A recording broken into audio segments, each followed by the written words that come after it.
ಯಾರು ಹಿತವರು ನಿಮಗೆ?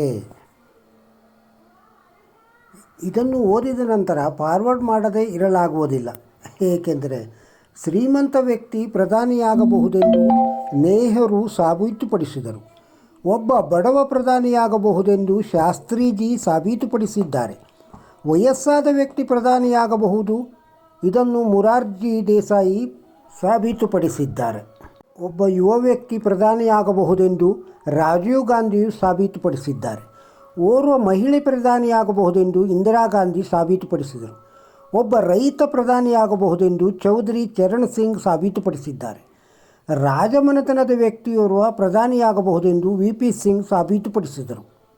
ವಿದ್ಯಾವಂತ ಮತ್ತು ಬಹುಮುಖಿ ಪ್ರತಿಭೆಯ ವ್ಯಕ್ತಿ ಪ್ರಧಾನಿಯಾಗಬಹುದೆಂದು ಸಾಬೀತುಪಡಿಸಿದವರು ಪಿ.ವಿ. ನರಸಿಂಹರಾವ್. ಒಬ್ಬ ಕವಿ ಪ್ರಧಾನಿಯಾಗಬಹುದು, ಇದು ಅಟಲ್ ಬಿಹಾರಿ ವಾಜಪೇಯಿ ಮಾಡಿದ್ದಾರೆ. ಯಾರು ಕೂಡ ಪ್ರಧಾನಿಯಾಗಬಹುದೆಂದು ಸಾಬೀತು ಮಾಡಿದವರು ಎಚ್.ಡಿ. ದೇವೇಗೌಡರು. ಪ್ರಧಾನಿಯ ಅಗತ್ಯವಿಲ್ಲದೆಯೇ ದೇಶ ನಡೆಯುತ್ತದೆ, ಇದನ್ನು ಸಾಬೀತುಪಡಿಸಿದವರು ಡಾಕ್ಟರ್ ಮನಮೋಹನ್ ಸಿಂಗ್.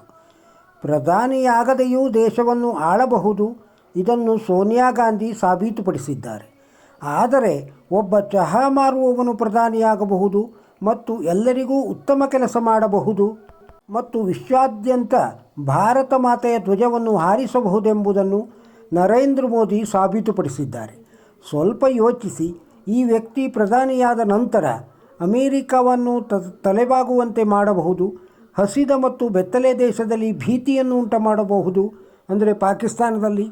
ಚೀನಾದಂತಹ ಶತ್ರು ದೇಶಗಳ ಪತ್ರಿಕೆಗಳ ಮುಖ್ಯಾಂಶಗಳಲ್ಲಿ ಬರೆಯುತ್ತಾರೆ ಅಂತಾದರೆ ಯೋಚಿಸಿ ಸಹೋದರರೇ, ಅವರು ಭಾರತವನ್ನು ವಿಶ್ವನಾಯಕ ಮಾಡಬಲ್ಲರು. ಇದು ಖಂಡಿತ. ದೇಶಕ್ಕೆ ಮೋದಿ ಬೇಕು ಅಲ್ಲವೇ? ದೇಶಕ್ಕೆ ಮೋದಿ ಬೇಕು. ನೀವು ತುಂಬ ಕೋಪಗೊಂಡಿದ್ದರೆ ಸಂದೇಶವನ್ನು ಡಿಲೀಟ್ ಮಾಡಿ ಮತ್ತು ನೀವು ದೇಶಕ್ಕಾಗಿ ಏನನ್ನಾದರೂ ಮಾಡಲು ಬಯಸಿದರೆ ನೀವು ಇದನ್ನು 3, 5, 8, 10 ಜನರಿಗೆ ಫಾರ್ವರ್ಡ್ ಮಾಡಿ ಕಳಿಸಬೇಕು. ಇದು ನನ್ನ ವಿನಂತಿ. ಯಾರು ಹಿತವರು ನಿಮಗೆ? ಒಂದು ಸಣ್ಣ ಮಾಹಿತಿ. ನಿಮಗೆ ಇಷ್ಟವಾಗಿದ್ದರೆ ಒಂದು ಲೈಕ್ ಕೊಡಿ, ಇದನ್ನು ಇತರರಿಗೂ ಶೇರ್ ಮಾಡಿ.